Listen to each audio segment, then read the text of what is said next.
নমস্কাৰ বন্ধুসকল, মই সৌৰভ। স্বাগতম জনাইছোঁ আপোনালোকক আমাৰ এই চেনেল সৌৰভ বেম্বো ক্ৰাফ্টলৈ। বন্ধুসকল, বহাগ বিহু আহি আছে আৰু বহাগ বিহু স্পেচিয়েল মই ভাবিলোঁ আজি কিবা এটা ভিডিঅ' বনোৱা যাওক আৰু আপোনালোক সকলোৱে এনেকুৱা এটা বস্তু শিকাবলৈ বিচাৰিছোঁ যিটো আমাৰ বহাগ বিহু গাওঁতে আচলতে খুব বেছি প্ৰয়োজন হয়। আৰু সেই বস্তুটো হৈছে এটা বাঁহৰ টকা। আৰু বাঁহৰ টকাটো কেনেকৈ বনায় সেইটো বহুত মানুহে নাজানে। আৰু আজিৰ এই ভিডিঅ'টোত মই সেই কথাটোকে আপোনালোকক শিকাবলৈ বিচাৰিছোঁ আৰু খুব সুন্দৰকৈ আপোনালোকে এই ভিডিঅ'টো চোৱাৰ পাছত ঘৰতে বাঁহৰ টকা নিজেই বনাব পাৰিব। ঠিক আছে, তো আপোনালোকে কোনো ধৰণৰ পইচা খৰচ কৰিব নালাগে। ঘৰৰ পিছফালে থকা বাঁহনিখনলৈ যাওক, তাৰ পৰা অকণমানি বাঁহৰ আগ এটা কাটি আনক। মোৰ ওচৰতো এটা আছে, মই আপোনালোকক এতিয়া দেখুৱাই আছোঁ। ঠিক আছে, তো আগ এটা কাটি আনক আৰু হাতত এখন দা লৈ লওক বা কটাৰী। ঠিক আছে, তো আজিৰ এই ভিডিঅ'টো আৰম্ভ কৰোঁ ইমানৰ পৰাই। তো বন্ধুসকল, এইটো হৈছে এটা বাঁহৰ আগ। আপোনালোকে দেখিব পাৰিছে দীঘল এটা বাঁহৰ আগ আছে মোৰ ওচৰত। আৰু এই আগটোৰ পৰাই মই আজি বনাম এটা টকা আৰু আপোনালোককো শিকাম কেনেকৈ বনায়। ঠিক আছে, আপোনালোকে সাজু হৈ যাওক ভিডিঅ'টো শিকিবৰ বাবে, ভিডিঅ'টো চাই শিকিবৰ বাবে। ঠিক আছে, তো মোৰ ওচৰত এখন আছে কৰদ। আপোনালোকক এখন কৰতো লাগিব, কাৰণ বাঁহটো কাটি টুকুৰা কৰিব লাগিব নিশ্চয়। ঠিক আছে, এখন কৰদ বা হেকচু ব্লেড যি আছে আপোনালোকৰ ওচৰত লৈ লওক। আৰু লগতে লাগিব আমাক এখন দা বা কটাৰী এই ধৰণৰ। ঠিক আছে, এখন দা বা কটাৰী লৈ লওক আৰু এখন হেকচু বা কৰদ লৈ লওক। ঠিক আছে, আৰু লাগিব এটা কি, বাঁহৰ আগ। আপোনালোকে কোনো ধৰণৰ পইচা খৰচ কৰিব নালাগে, চিন্তা নকৰিব। এতিয়া খুব কম সময়ৰ ভিতৰতে আমাৰ এই টকাটো বনি ৰেডি হৈ যাব। ঠিক আছে, তো ষ্টাৰ্ট কৰোঁ।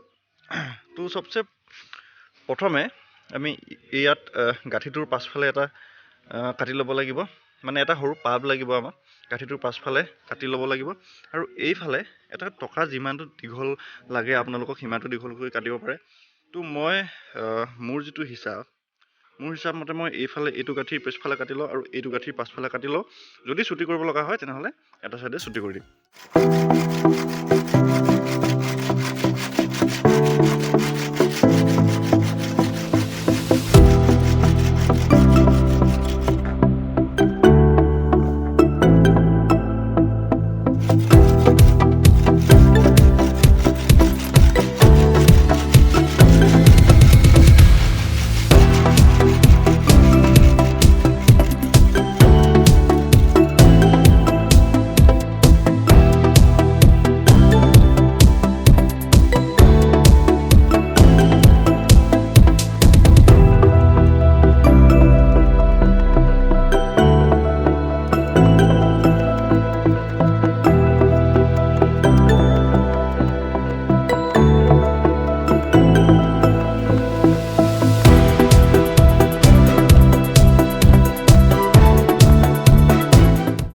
এতিয়া বাঁহ টুকুৰাৰ ওপৰত থকা আৱৰণটো কটাৰীৰে ভালদৰে চুচি লওক।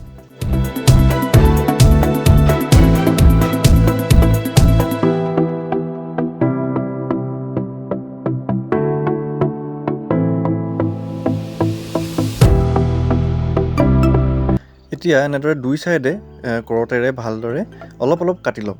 আৰু এইডোখৰ হৈছে ভিডিঅ'টোৰ মেইন পাৰ্ট। ঠিক আছে, টকাটো বনাওঁতে এই ঠাইডোখৰত আপোনালোকে ভালদৰে মন দি চাব, কেনেদৰে কাটিছোঁ বা কোনডোখৰত কি কৰিম ভালদৰে চাব। ঠিক আছে,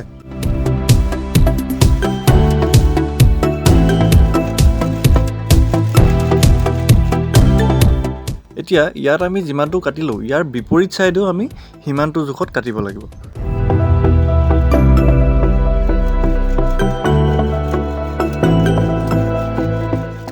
ভালদৰে চাই লওক কেনেকৈ কাটিছোঁ মই।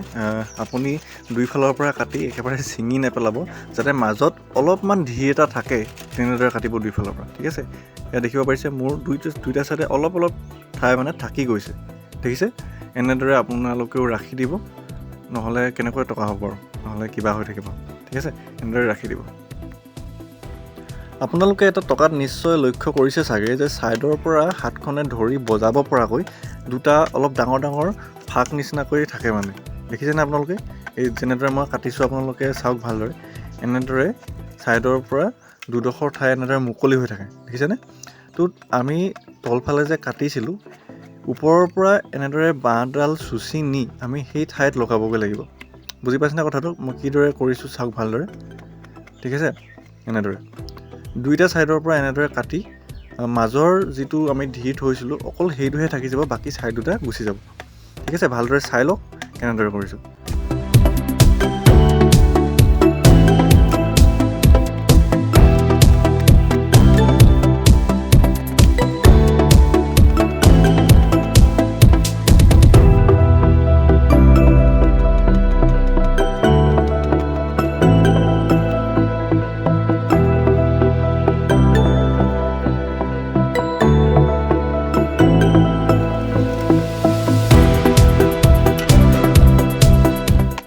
বন্ধুসকল মই প্ৰথমে ধৰা ঠাইডোখৰ যিমানটো চাইজত কাটিছিলোঁ মোৰ পাছত লাগিল যেন ঠাইডোখৰ অলপমান সৰু হ'ব নেকি, গতিকে মই ওপৰৰ পৰা আৰু অলপ এনেদৰে কাটি দিছোঁ যাতে ধৰিবলৈ অকণমান ঠাই বেছি হয় আৰু দেখিবলৈও শুৱনি হয়।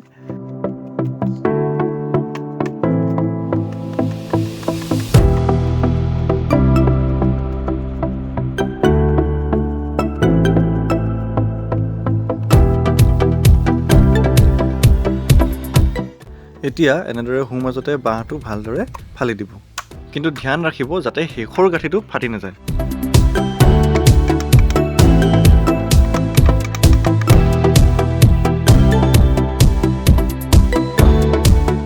এতিয়া টকাটোৰ কাষে কাষে যিবিলাক ধাৰ থকা অংশ আছে সেই ধাৰ থকা অংশবোৰ এনেদৰে কটাৰীৰে ভালদৰে চুচি দিব লাগিব, নহ'লে হাতখন আপোনাৰ এইটো বজাওঁতে কাটিব। গতিকে চাৰিওফালৰ পৰা মই ভালদৰে চুচি দিছোঁ আৰু আপোনালোকেও ভালদৰে চাই লওক কেনেদৰে চুচিব লাগে আৰু আপোনালোকেও এইটো চুচি দিব, ঠিক আছে।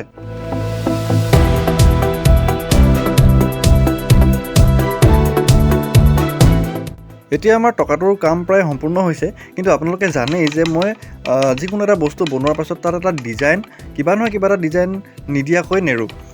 গতিকে আজি এই টকাটোতো মই অকণমান কিবা কিবি ডিজাইন দিব বিচাৰিছোঁ, বেছিকৈ নহয়, খুব কমকৈ আপোনালোকেও যাতে দিব পাৰে নিজৰ ঘৰতে তেনেদৰে। এতিয়া আপোনালোকে নিজৰ পাকঘৰৰ ভিতৰত যাওক আৰু গেছ ষ্ট'ভটো জ্বলাই এনেদৰে অলপমান ল' ফ্লেমত ৰাখি এই টকাটো ওপৰত অকণ লৰচৰ নকৰাকৈ অলপ সময় এনেদৰে ৰাখি দিয়ক, ঠিক আছে। একেঠিৰে ৰাখি দিয়ক আৰু অলপ সময়ৰ পাছত দেখিব সেই ঠাইডোখৰত এটা খুব সুন্দৰ টেক্সাৰ উঠি আহিছে, ঠিক আছে। এনেদৰে ৰাখি দিয়ক, আপোনাৰ বাঁহডাল যিমান শুকান হ'ব সিমান সোনকালে হ'ব।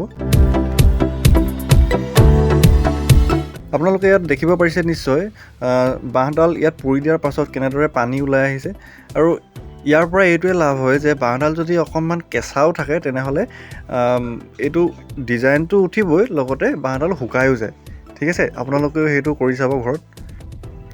এতিয়া ধুনীয়াকৈ ডিজাইন এটা দিয়াৰ পাছত মই উডফিন নামৰ বাৰ্নিছটোৰে এনেদৰে বাৰ্নিছ কৰি দিম। বাৰ্নিছ কৰাৰ পাছত যিকোনো বস্তু খুব সুন্দৰ হৈ উঠে।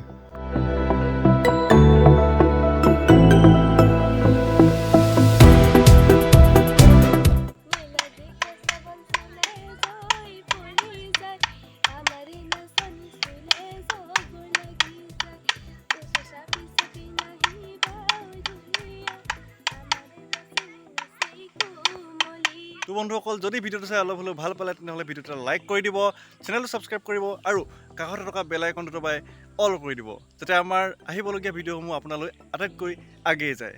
তো আজিলৈ ইমানেই, বাই বাই।